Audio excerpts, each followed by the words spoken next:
I'm Paul Higgins, an ex-corporate executive turned business owner who for 5 years struggled to grow a cloud consulting business whilst battling a chronic disease. With the help of mentors and experts, I got the business model right, built a sales and marketing engine and developed a high-performing team that ended in a successful exit. I received a kidney transplant from a mate, and now on my second life, I dedicate my time to helping other cloud consultants scale quickly with less effort to enjoy life. Detecting an accent? I'm an Aussie working globally from Melbourne, Australia. I interview successful cloud consultants sharing their scaling stories to give you inspiration and practical tips. I have dedicated experts for cloud consultants on the show to save you time and money by working with the right people. If you want to scale quickly with less effort to enjoy life, you're in the right place. Let's get started. Hi, I'm Paul Higgins and welcome to the Cloud Consultants Show, episode number 463. Today's topic is using LinkedIn outreach to grow your business, and you will learn why, how, and the value of picking a niche or a niche when you're focusing on LinkedIn outreach, how to customize messages to get them right, to get your reply rates up, and finally, how to leverage strategic partners, do one-to-many using LinkedIn outreach. If it's your first time, welcome. And it's great to have you here. If you love what you hear, please subscribe. It's for cloud consultants, people that consult and deploy SaaS platforms to get clients results. And if you're a regular, thanks for your support. Always love to know that you listen. So send me an email at paul@paulhigginsmentoring.com. And also tell me what topics you'd love me to cover, or maybe even you would like to come on the show. There's a summary in the app that you're going to be using to listen to this. And also there's the links at paulhigginsmentoring.com/podcast. And before we go into the interview with Massimo, I'd like to thank our sponsors. The first is the Cloud Consultants Collective. It's the world's only revenue-focused collective for cloud consultants. So peers answering business questions quicker than you can get from YouTube or Google. Don't believe me? Just try it yourself. Go to the cloudconsultantscollective.com. Join for free today. And SendSpark is a fantastic video platform. It allows you to send personalized videos at scale, allows you to have a little video at the start and then add other videos, which I think is great for doing both customization and bulk emails. And you can get 6 months free at paulhigginsmentoring.com/SendSpark. And today's guest is Massimo. He's the founder of BluRoot. He started 10 years ago and he was all things to all people, but he's really cleverly focused on two key drivers to become one of the fastest growing Zoho partners on the planet. One is verticals. So he focuses on insurance and mortgage, and he talks about that. And the second is product, where he's built a whole different business unit powered by Zoho. And Tommy's business partner runs that, and he talks about that as well. And he's also former Entrepreneur of the Year in Canada. And in his free time, he enjoys watching basketball and playing Gran Turismo. So what I'll do now is hand you over to Massimo Ianniruberto from BluRoot.ca, and BluRoot is spelled BLUROOT. Great to have you here, Massimo. Thanks, Paul. I appreciate you having me. You know, we spoke recently, but it's been a little bit of a while since we've worked together, but I know you've been doing some amazing things. So we want to sort of talk more about that and drill more into that as we go through the interview. But why don't we kick off with, who is your ideal client these days, and what sort of problems do you help solve? Yeah, so and we'll talk about this a lot today, obviously, but our ideal client has shifted quite a bit over the years. Started off being, we were yes men, we'd say yes to anything. So ideal client was anyone that had money and that wanted a CRM. And it's transformed, but these days it's typically... obviously, we're built on Zoho. We work with Zoho. So small to medium business, we typically don't deal with massive companies. Typically people that have researched Zoho, know what they want, have an idea. They're either coming from an existing CRM or they're very structured in how they want to come onto Zoho. And they have an internal admin that can help them really adopt this product. That's something we look for in all of our solutions. And frankly, these days we do less and less, almost no custom work, and we focused on certain industries, which will be a big topic today, which is mortgage and insurance. So yeah, that's kind of our ideal customer. Yeah, great, great. And look, yeah, when we first met, I remember your profile. You said, "Hey, look, it was great. I did it at college, university, wherever you are in the world." And I remember it had a lovely picture of a forest in the background, and it was like, Massimo, I've got no idea what you do, right? And you joked and said, "Look, I haven't touched it in years. Let's do some work together." So, that's when we first started, working together, and we sort of went down a path of identifying your ideal client and picking verticals and looking at all the history of what's worked, what hasn't, and like you said, some of the other criteria that qualified. And then we sort of landed on mortgage insurance. We said, that, and you can talk about your product business in a moment, but that sort of was something that we said, let's double down on that, and we changed your profile and tell us what that journey was like for you, and tell us, how it sort of played out. Yeah, and why don't I just talk a little bit about a little bit about how we got there, just at a high level. Like, I mean, we just had a lot of clients wanting mortgage and insurance solutions. Then there's similar industries. You either sell a policy or you sell a mortgage in order to get a house or to get insured, and you make a little cut from the lender or the carrier. And so, long story short, we started really focusing. And so when you came to me, and frankly, our company name is BluRoot, and the original logo was a tree with blue roots, hence the tree background, and people thought we were a timber company or something. So anyway, that journey was really interesting because honestly, so you really helped me kind of find the ideal customer. We focused a lot on insurance on my page because that's the vertical we're kind of attacking or going towards, focusing on. And almost immediately, I had a few clients that have known me for years comment on it because I think they get a notification when I change the profile image or something. And as I started reaching out to people, it became, I tried this LinkedIn thing before, and I shouldn't say thing, it's a strategy, but with no goal or intention or strategy, I guess, until I met you, and people wouldn't answer me. I'd reach out to people, hey, I went to school with you, or I know your sister, or whatever. Once I had this, they would actually answer, and they might tell me to fly a kite, but they would at least say, they would recognize that I was in an industry that helped them. So that journey was really interesting and eye-opening, and we learned a lot about, and I can go into that if you want, but learned a lot about how people respond and when they respond, and if we do it in the CRM or on LinkedIn, and how many follow-ups. But overall, it was definitely really eye-opening for us. Yeah, great. And then let's dive into some of that, because I know that when you came and we sort of worked on it, we worked on your ideal client, and then we looked at the right messaging and the right scripts and the right ways to communicate. And so what was sort of your learnings, as you said, as you sort of went through that, the nuts and bolts of going through that? Yeah, I mean, some specific learnings out of that was, number one, I honestly assumed that everything was done from LinkedIn, all the messaging, you never leave LinkedIn. And I found out pretty quickly that almost one of the goals is to create some type of connection and then bring it to email or phone call, bring it off LinkedIn, which was a surprise to me. I guess it's obvious in hindsight. That was one thing. And then number two was the way the messaging was done.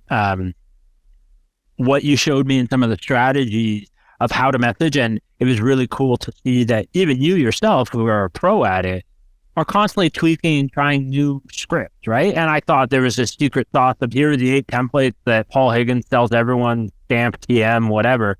But it was, you kind of explained to me, okay, here's your ideal client, here's the customer, try this one. I'm trying this month. It has this kind of tone. It has kind of a buddy tone. Or try this one where if they're a first connection, mention that first connection and say, could I meet you? Or a second connection, I should say. So there was a lot of strategy behind these messages, which I honestly thought it was kind of a blanket email blast, and found out pretty quick that it takes some effort, human effort, frankly, but the payoff is much higher when you put that in. And so those were some immediate learns that I came to realize. I think it was we kind of bought this program with you, and I was frankly a little skeptical at first. I liked what you said, and I saw your LinkedIn, and you had 1 million followers or whatever it is. And then we got into it. And in the first call, I remember calling Tom, because it was just, he's my business partner, just being like, there's actually some thought in this. Like, there's a real way to do this. And that was really cool. And it definitely worked. And we could talk about that too. So. Yeah. And then look, I think that's what you just said then is very common of a lot of people that I work with. Like if, we've been doing this now for over 4 years and I've done it for hundreds of cloud consultants. So you get to, I call it the freedom within the framework, right? There's certain things that you must get right. Like, pre-engagement, most people would just go and send a message and not do any pre-engagement, for example. And what I mean by pre-engagement, it might be going and commenting on some of their posts. It might be, right. Like there's things that you can do that effectively start to build that. Now, a lot of people just go to, well, I'm just going to send messages. And I sent messages before and it didn't work. I'm like, yeah, that's cool because you didn't do a sequence of events. So that's sort of the framework that you've got to follow. And then the freedom is, yes, testing different scripts, right? Because your clients are all, once you pick a niche, they've all got individual industry nuances, right? And you've got to sort of understand those nuances and then put that into the language, right? Like for me, talking to a Zoho partner like you is very different to talking to maybe a Salesforce or a Microsoft partner, right? So I've got to make sure that those nuances they're in there, but they're all cloud consultants, right? Which is sort of the industry. So yeah, I think that's really important. And, and you just got to test and iterate. You said there's nothing worse, and we've all got them. You've got them, Mass. People listening, you've got them where it's just a cookie cutter. You can see, like there's a lot of great guys out there, like John Nemo and others, and they look to template it as much as they can. I get that, but then we're not. Yeah, we know it, right? We've either been sold it, we've either received it. So you can smell it a mile away, right? So I think that's where you guys did it really well. And the great thing about you is you've got a brilliant personality which needs to shine out, right? Like if you've got a script that is, it's basically like a grey suit. No offense to any accountants listening or watching, but it's like that grey suit. It's like, no, you actually got to bring out the personality in it. So I think that was really important. So we did that, and then tell us about the evolution where you started to then say, well, actually, mortgage is where I started, but you ended up migrating to someone else. Yeah. So, basically, we started with mortgage, like you said, and as we started doing the mortgage, we started seeing some similarities with insurance, and we started seeing some people interested in our insurance solutions. Because don't forget, like, we are a Zoho partner, and prior to maybe 6 months ago, we would work with anyone. So we would have insurance people come to us and ask for things. And so honestly, the reason we chose insurance was kind of in the background. We were doing implementations for it, maybe like 10 total, 1 or 2 a year. And then you came to us, frankly, and we're talking, and you're doing kind of the whole ideal client and asking how I should be branded and all that, because I was just a generalist, for lack of a better word, on my LinkedIn. You kind of slapped us in the forehead and said, like, it sounds like this insurance thing is the way you should go. It's similar to mortgage in terms of the transaction. You understand the industry. One of the things you taught us was, do you know any of the key players? Maybe the carriers or the MGAs or the people providing the insurance. Could you go to them and say, hey, tell all the brokers underneath you to buy this? And we knew a bunch of them. So you made it pretty clear to us that we needed to do that pivot. And so we did. And it's transformed since then, which I could talk about a little bit.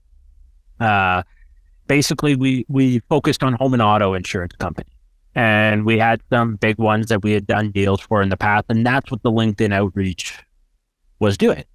It was starting to get some traction. We started reaching out to some carriers. They brought us in front of 500 people and we did a presentation. And so these were all with your strategies. But in parallel, what happened, which was interesting, is life and health and group benefit insurance people, which are a slightly different type than home and auto. Home and auto is usually a big company with like 100 staff that are just churning through policies, whereas these life guys are more financial advisors or wealth management people, sort of coming out of the woodworks. They started seeing our brand. They started seeing we worked with Zoho and we know insurance. And although we weren't technically reaching out to a lot of them, they were hearing about us from the PNC and from the large carriers that we were talking about. So there was like this third party effect that happened, and they started coming to us. So that decision was honestly predominantly you to tell us to shift there. We thought about it for a while, but we didn't know if we should do it. And so I can talk more about that life and health stuff as well as we go. But yeah, that's where we're at now. Yeah, look, yeah, great. And a couple of key things that I want to bring up there. One is that looking who's already got your audience, right? So most people on LinkedIn look just at the end client, right? So as you said, it's like the end, life insurance broker as an example, right? But you got to remember that they are part of a body in most cases, right? Mortgage, they're sort of the franchisor or franchisee relationship, right? So they're all kind of like the Remax model. Yeah. Spot on. So how can you go and leverage them? And we've had some great examples where, for example, a private equity firm, right? A private equity firm might have 40 or 50 of your ideal clients in the portfolio. We're looking at some finance software. There was a company called Accounting Seed, and there's a couple of others. So instead of going and pitching the individuals, we actually went and spoke to the in your case, the life carrier, in this case, the private equity, and said, hey, I think you might have this opportunity within your client set. And they're like, yes, we definitely do. Well, I think we can solve it. Would it be worth getting them together on a workshop and solving it? So all of a sudden you're doing multi. And I think, that's the power of LinkedIn. Just don't think of it as I've got to sell one-to-one, right? There's a brilliant opportunity to sell one-to-many. In that strategic partnership, because you're not directly selling to them, you actually end up selling to the end client. It's easier to do, right? It's a bit like saying, can you introduce me to someone? And that person goes, well, I'm not getting sold to, versus the person that you're saying, hey, would you like to buy this? Right? So you guys did that in a really smart way. And the only difference I did was just shine a light on it, right? You already knew it. You already had the contacts. Yeah. Sort of all there. All I did was say, hey, have you thought about doing this? And you're like, yeah, well, we've already got all these contacts. Actually, I know this person. I know that. So it was just me putting some light on that for you to go, okay, we've got it. Yeah. And I mean, the other point that I thought I'd bring up with this whole strategic partnership or reaching out to the carrier and just anyone on LinkedIn in general, one of the things you showed us, which I thought was really neat, is, and it sounds obvious when you say it, but it's like, for example, when you're going to the carrier, don't go to them and just say what your product is and what its cost is. Like, think about what they care about, and even go even further where it's like, okay, Massimo's the VP of ABC Insurance. What does he care about? He cares about adoption, and he cares about making some new tech adoption and more revenue for his company. So talk about those two things. Don't just go to him and be like, we have a solution that could help people 3 levels away from you. And that was really just a mindset shift in the LinkedIn communication. And when we got on stage or whatever, where it's like, these people don't care about X and Y. They care about A and B. So let's talk about that. X and Y is a byproduct that their end customer will like. But A and B is what the corporate objective is right now. And that definitely really helped as well. Yeah. And then, we sort of went through that complex sale format, which, I originally lifted from Coca-Cola, which they lifted it from Miller Hyman, which is strategic selling, but the principles are the same, right? As, I'm trying to think, well, John Nemo always says, people think about one thing 3 times a day, and that's morning, noon, and night. They think about themselves, right? So what are those objectives? And look, one of the downsides of selling something like Zoho is there's a lot of complexity. There's a lot of features. You got 51 apps. Like, there's so much that you can do. But ultimately, all you want to do is find out exactly what the pain point is, what the impact of that pain point is, and then just sell the benefits, not the features, but the benefits of that, right? And you don't have to show everything.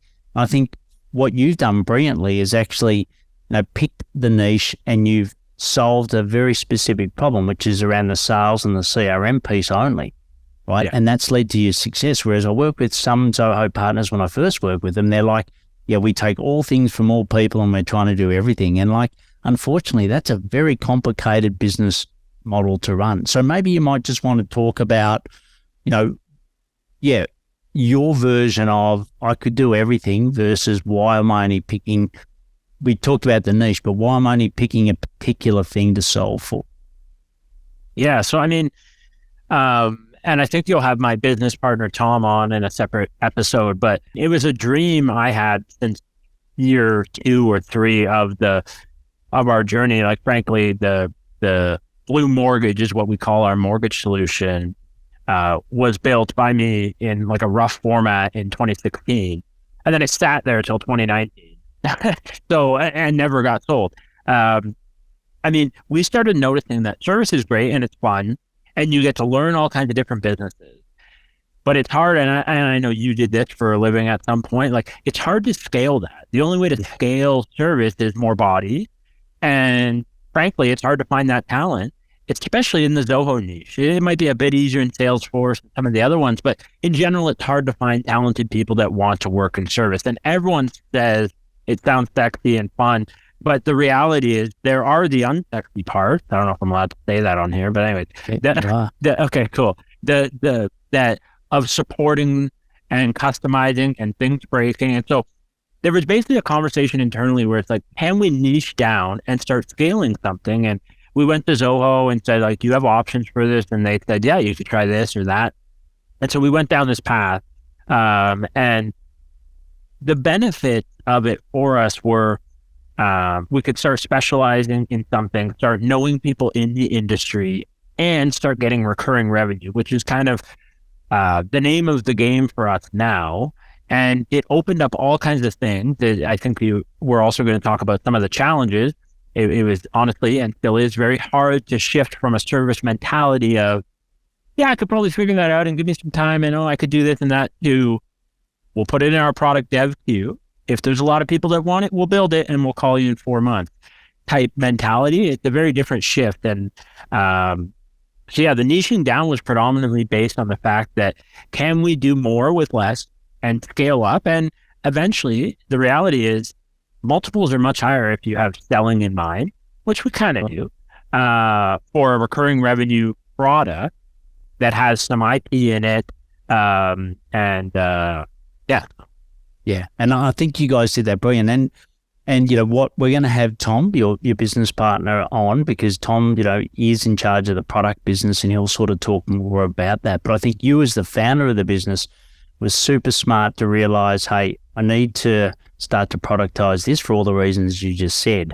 And I suppose where we worked on is, you said, well, I don't want to be 100% product only at the moment, right? I still want to run a consulting practice leveraging off Zoho. And that's where I said, well, look, you've already verticalized from the product perspective. Let's just do that from the consulting perspective to make that easier, right? Yeah. And then let's use LinkedIn to throw fuel on that fire to basically to build it. And I think one of the things with LinkedIn, you know, it gets a bad rap and we all get bad messages, right? But we all get bad emails as well, and we all get bad ads and whatever, right? So phone calls. Whatever. Yeah, spot on. So text messages, I think now Australians, and I know you're in Canada, but Australians, 2/3 of Australians get a spam message, text message nearly every day now, right? So oh wow, probably the same here. Yeah. The current one is hi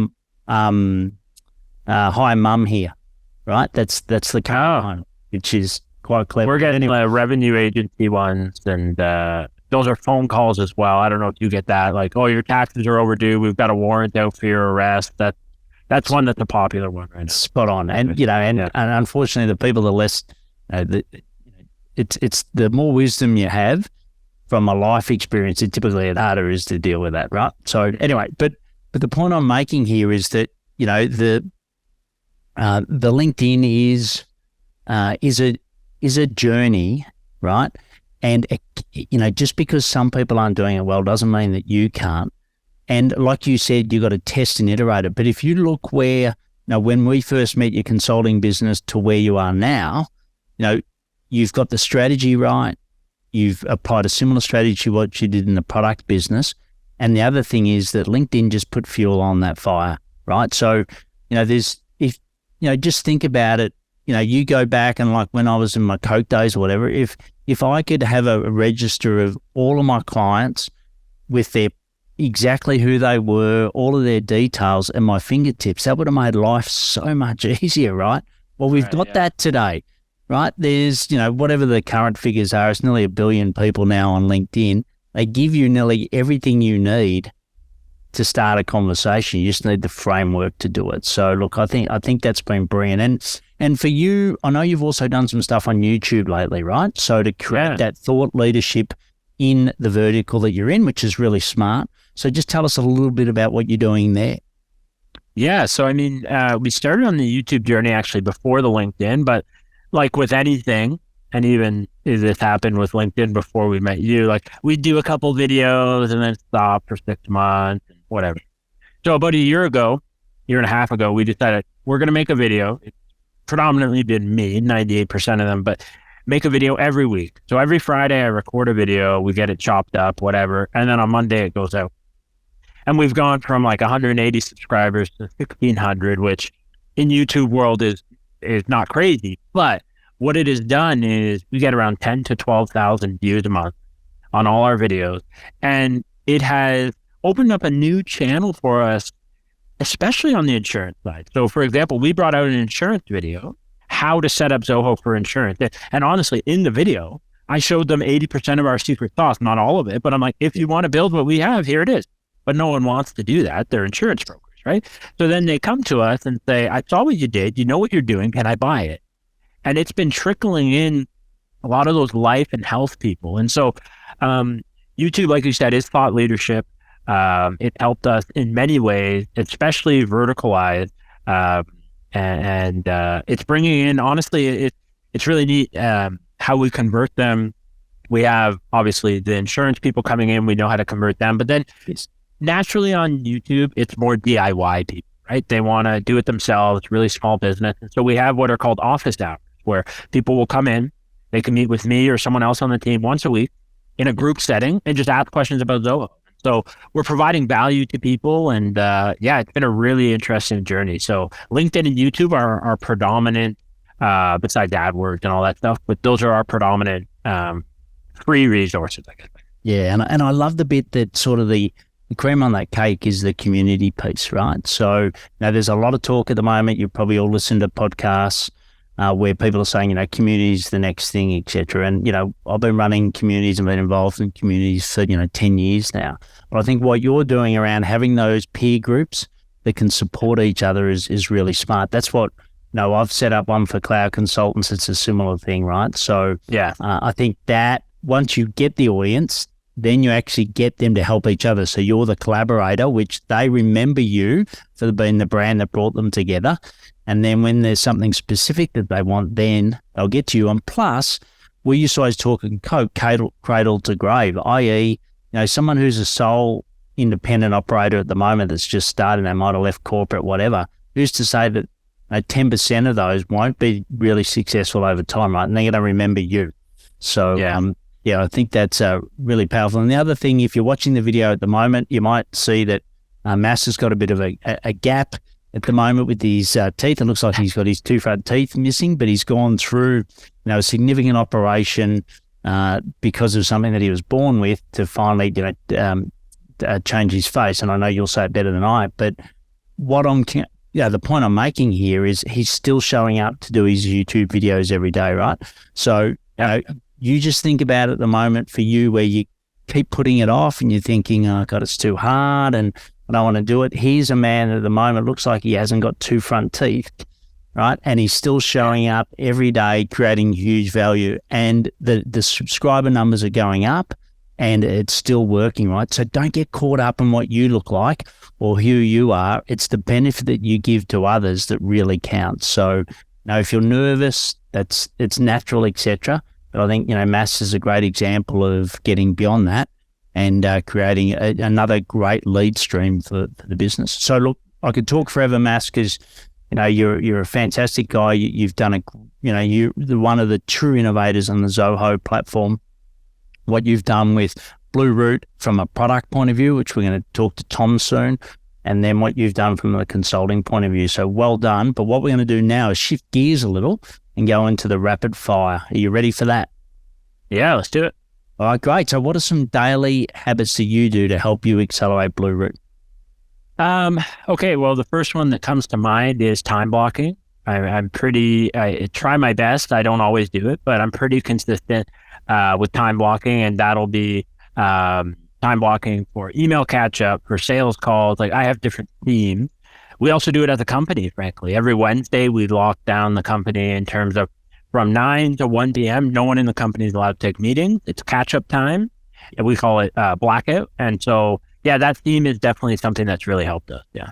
Brilliant. And where do you go to find more information about scaling? Like, who do you follow? What do you listen to? Give us a bit of an insight into that.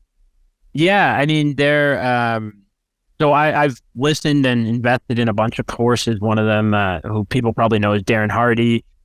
He's really good just for general business scale, and done some stuff with Atomic Habits and stuff like that, just like small incremental changes. Beyond that, it's just LinkedIn. There's a few people, I'm forgetting the one I really like name right now, which doesn't sound great. But anyways, maybe I can send that to you and you can put it in the comments. But yeah. But LinkedIn has been a great spot. You can follow guys like you, Paul, and others that talk about all this stuff. But it's basically LinkedIn, YouTube, and honestly, and I don't think this is common in the Zoho world from the partners I've met, but we invest in self-development for management here. We're not a big company, but we invest in that every year in the tens of thousands. And so that's something that has been, like, the ROI has been huge, your investment and others. And so that's something I personally shied away from for a while. I was just like, I'll figure it out. But it's so much faster and better to learn from others that know what they're doing and not try to reinvent the wheel. So. Spot on. And if I could grant you one wish at the moment for BluRoot, what would that be? To how do I say this? I don't want to say fix, enhance our customer service. It's a constant challenge that we're dealing with as we shift to product. And it's a pillar that we want to be successful. And so basically, I don't know if the wish would be more service people. I don't know if it would be more phones, more whatever, but it's definitely something that we believe that customer service is going to keep us around for the long run. And so that's something that we're actively trying to solve. So if you could solve that somehow, I don't care how, I'd take it. Yeah. Well, I'll put it down to get an expert, but if you're listening now to Mass and you think, oh God, I actually know someone who does that really well, or I do that really well, please get in contact with Mass. All the links are going to be in the show notes. And the last one is, what do you know now that you wish you had have known earlier running BluRoot? Okay, that's an interesting one. And I mean, I think this will bring Tom in, honestly, a little bit, where started the business, solopreneur, had staff, but never really ventured into help or business partners. And I think, and especially talking to people in the Zoho world, a lot of them are like what I was, where they're by themselves and they have employees, but they don't have business partners. And very early on, I made the jump with Tom. I was about 6 years into the business, and I said, okay, let's join forces. And that exponentially grew us, having two minds, and we're very different. And maybe Tom will talk about that a little bit. I'm more like fluffy in the sky. I kind of plug the holes in the business and go where it needs it, whereas Tom's very focused, and he's an engineer by trade or by education. And so having those two things, kind of a sales and an engineering kind of mind, holy cow, it's been good. And like, don't shy away from equity investment from other people. If they're good people, get them. Your job as a leader is to get A players. And so that I wish I knew earlier. I feel like I not wasted, but I went slower than I needed to for 5 to 6 years. Yeah, I think that's a brilliant call brilliant comment to round it out. And I think it is, you got to play to your strengths. And what I love is that your strengths is around the relationship and the consulting part of it. So you're playing to that. And then you brought Tom in to fulfill your vision around the product side. And I think, if you're a Zoho partner in particular at the moment, or even a Salesforce, HubSpot, where you're looking to say, well, how do I productize some of what I do? Don't think you've got to do it all by yourself, right? Use Mass as an example and reach out to Mass and get his experience outside of this podcast, but you bring someone in, it'll work. When we sold our business to a Google partner, one of the reasons we sold it was because I did the strategy, the sales and marketing. Then I had Scott who did all of the technical and the development stuff. And that's what made it a lot easier to sell. So look, it's been brilliant. So you can find out more in the links below, but you've been listening to Massimo from BluRoot.ca, and it's episode 463. So Mass, as always, brilliant. I love working with you when we did, and I really look forward to seeing how you and Tom continue to shine moving forward. But thanks for sharing your wisdom today. Yeah, thanks for having me on. It's always a pleasure. I'll come back if you want me to. Hopefully I'm welcome back. Yeah. All right, I'll hold you to that. All right. Wasn't that a great interview by Mass? He's such a great guy. And why don't you shout out and say what you'd learned from him? So whether it's on LinkedIn, maybe even do a little snapshot of the image of the podcast and let him know, and also ask him a couple of questions. And if you know something about customer service where he needs some help, why don't you shout out to him there as well? And if you've got others that you think would be interested in this, your peers, please let them know. There's nothing worse than keeping a great secret like this to yourself. Also, check out our solo shows. And if you're scaling your cloud consulting business, you want to know the blueprint to success so you can benchmark where you are now. Go to paulhigginsmentoring.com/blueprint and get your free copy today. And please take action to scale quickly with less effort to enjoy life. Learning is just one piece of the puzzle. It is now time for action. Head to today's show page at paulhigginsmentoring.com/podcast. Get the links and put it into action. Head to your favorite podcast platform, subscribe, rate, and review the show. Suggest topics for me to cover at paul@paulhigginsmentoring.com. And don't wait one more minute to gain access to content, especially for you, a cloud consultant, at paulhigginsmentoring.com/newsletter. This could be the difference between wasting time figuring it out yourself or scaling quickly with less effort to enjoy life.